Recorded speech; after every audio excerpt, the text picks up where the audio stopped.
Christmas.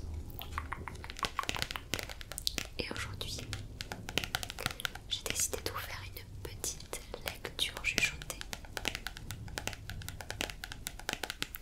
Un livre dans le thème de Noël, bien sûr. Un chant de Noël de Charles Dickens.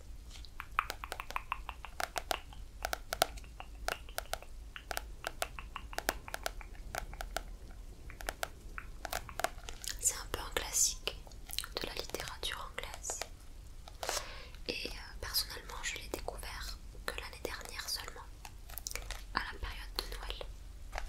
Et je suis un peu tombée amoureuse de ce livre, alors j'ai envie de vous le faire découvrir ou redécouvrir peut-être. Bien sûr, on va partager la vidéo en plusieurs parties. Donc aujourd'hui, je commencerai la première. Et puis après, dans une autre case du calendrier, pas forcément demain, pas demain d'ailleurs, je vous lirai la suite. Donc c'est parti. Installe-toi bien au chaud parce qu'on va commencer. J'espère que tes dents sont bien brossées, que ta peau est bien lavée, que tu n'as pas oublié de mettre ton réveil pour demain si tu dois te réveiller à une heure précise,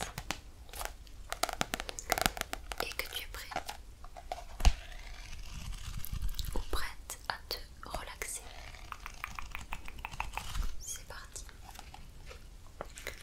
Un chant de Noël.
sorte des gens qui allaient et venaient dans la ruelle et qui, pour se réchauffer les extrémités, frappaient des mains sur leur poitrine et tapaient des pieds sur le trottoir.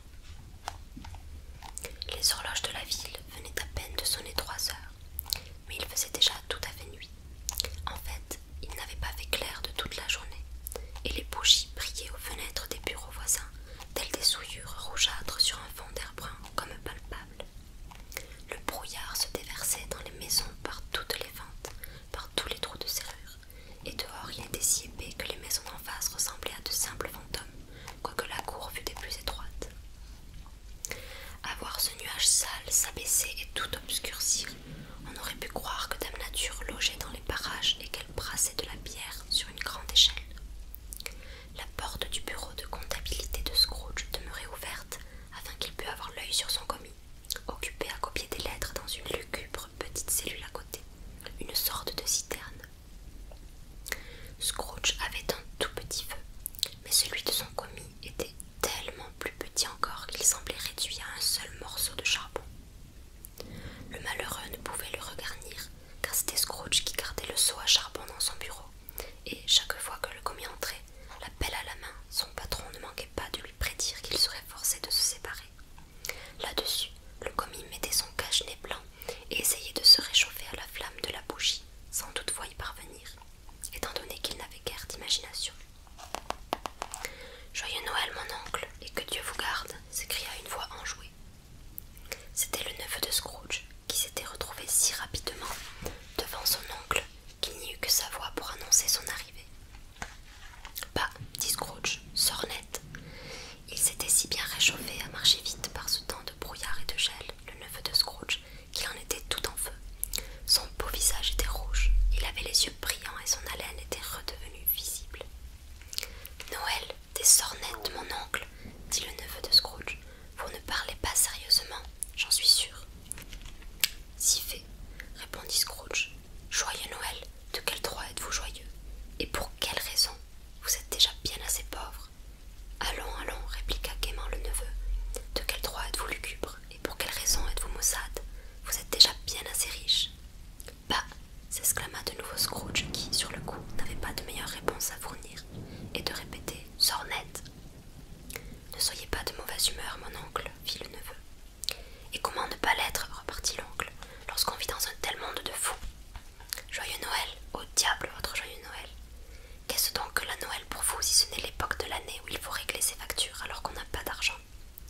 L'époque où l'on se retrouve plus vieux d'une année et pas plus riche d'une heure. L'époque où on fait ses comptes pour constater que, tout au long des 12 mois, chacun des articles s'est inscrit sans hésiter à notre passif. Si je pouvais en faire à ma guise, poursuivit Scrooge d'un ton indigné, chaque imbécile qui court les rues, un joyeux Noël à la bouche, serait mis à bouillir avec son propre pudding et enterrer une branche de houx plantée dans le cœur. Ah, ça oui. Mon oncle, protesta le neveu. Mon neveu, rétorqua l'oncle d'une voix sévère, fêtez Noël à votre manière et laissez-moi le fêter à la mienne. Vous fêtez Noël, répéta le neveu de Scrooge, mais vous ne le fêtez pas, mon oncle. Laissez-moi ne pas le fêter alors, dit Scrooge. Grand bien vous fasse, grand bien il vous a fait jusqu'à présent. Il y a bien des choses dont j'aurais pu retirer quelques biens et dont, je l'avoue, je n'ai pas profité, répondit le neveu. Noël, entre autres. Mais une chose est certaine, chaque fois qu'il est revenu, j'ai toujours considéré Noël, et je ne parle pas de la vénération que l'on doit à son nom et à son origine sacrée. Si toutefois on peut ne pas en parler en évoquant Noël et ceux qui s'y rattachent, comme je disais, j'ai toujours considéré Noël comme une bonne époque. Une époque de gentillesse, de pardon, de charité, de joie. À ma connaissance, la seule dans le long calendrier de l'année où tous, hommes et femmes, semblent d'un commun accord ouvrir librement leur cœur fermé et voir, dans les gens qui leur sont inférieurs, de vrais compagnons de voyage sur le chemin du tombeau, et non des êtres d'une autre race, en route vers d'autres buts. Voilà pourquoi, mon oncle, même si Noël ne m'a jamais mis la moindre parcelle d'or ou d'argent dans la poche, je crois que oui, il m'a fait du bien et oui, il m'en fera encore. Aussi dis-je, vive Noël. Le commis du fond de sa citerne se mit à applaudir sans le vouloir. L'instant d'après, il avait pris conscience de l'inconvenance de sa réaction. Il se mit à tisonner le feu, dont il éteignit pour toujours le dernier semblant d'étincelle. Vous,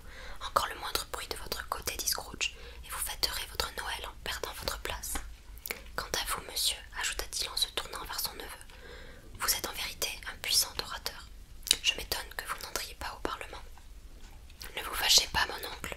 Allons, venez dîner demain chez nous. Scrooge dit qu'il voudrait le voir aller au diable. Oui, en vérité, il alla jusqu'à dire cela. Il n'hésita pas à employer cette expression et déclara qu'il le verrait d'abord réduit à cette extrémité. Mais pourquoi s'écria son neveu. Pourquoi donc? Pourquoi vous êtes-vous marié demanda Scrooge. Parce que je suis tombé amoureux. Parce que vous êtes tombé amoureux, grommela Scrooge, comme si c'était là la seule chose au monde plus ridicule encore qu'un joyeux Noël. Bien le bonjour. Mais, mon oncle, vous ne veniez jamais me voir avant mon mariage. Pourquoi me donner cette raison pour ne pas venir maintenant? Bon après-midi, dit Scrooge. Je n'attends rien de vous, je ne vous demande rien. Pourquoi ne pouvons-nous être amis? Bon après-midi, dit Scrooge.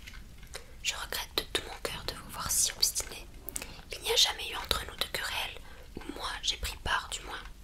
Mais j'ai fait cette tentative en l'honneur de Noël, et je garderai ma bonne humeur de Noël jusqu'au bout.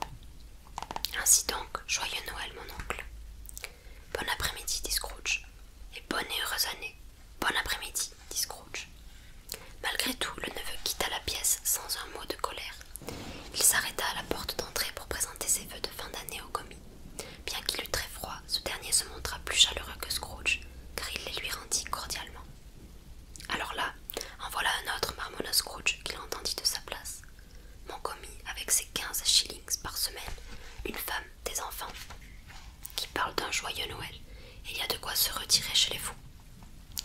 En allant reconduire le neveu de Scrooge, le dément en question avait introduit 2 autres personnes, des messieurs corpulents et à l'air avenant. Ils étaient à présent dans le bureau de Scrooge, chapeau bas, des registres et des documents à la main. Ils le saluèrent. Scrooge et Marley, si je ne m'abuse, dit l'un d'eux en consultant sa liste. Est-ce à monsieur Scrooge ou à monsieur Marley que j'ai le plaisir de m'adresser? Monsieur Marley est mort depuis 7 ans, répondit Scrooge. Il y aura tout juste 7 ans ce soir même. Nous ne doutons pas que sa générosité ne soit bien représentée par son associé survivant, dit l'inconnu en tentant son autorisation de quête. C'était le cas, car les 2 associés avaient vécu comme des âmes sœurs. Au mot fâcheux de générosité, Scrooge fronça le sourcil, secoua la tête et rendit l'autorisation au visiteur. En cette période de fête, monsieur Scrooge, dit celui-ci en prenant une plume, il est plus souhaitable qu'à l'ordinaire de recueillir un léger recours pour les pauvres et les indigents, qui souffrent grandement à cette époque de l'année. Des milliers d'entre eux manquent du plus strict nécessaire. Des centaines de milliers sont privés des petits plaisirs de la vie. N'y a-t-il pas de prison demanda Scrooge. Oh, ce n'est pas cela qui manque, dit l'étranger en reposant sa plume. Et les asiles de pauvres, continua Scrooge, fonctionnent-ils encore? En effet, ils fonctionnent encore, répondit l'autre. J'aimerais pouvoir dire qu'il n'en est plus ainsi. Le moulin de discipline et la loi sur les pauvres sont donc toujours bien en vigueur, dit Scrooge. Et ils ont fort à faire tous les deux. Oh, j'avais craint, d'après ce que vous me disiez d'abord, que quelque chose ne fût venu entraver la bonne marche de ces utiles institutions. Je suis très heureux d'apprendre que tel n'est pas le cas, dit Scrooge. Nous sommes néanmoins quelques-uns à trouver que la multitude n'y trouve guère de réconfort moral ou physique, au sens chrétien du terme. Nous nous efforcerons donc de réunir des fonds destinés à acheter aux pauvres de la nourriture, des boissons et de quoi se chauffer. Nous choisissons cette époque parce que c'est, de toute l'année, celle où le besoin se fait le plus vivement ressentir, et où l'abondance triomphe partout. Pour quelle somme vais-je vous inscrire?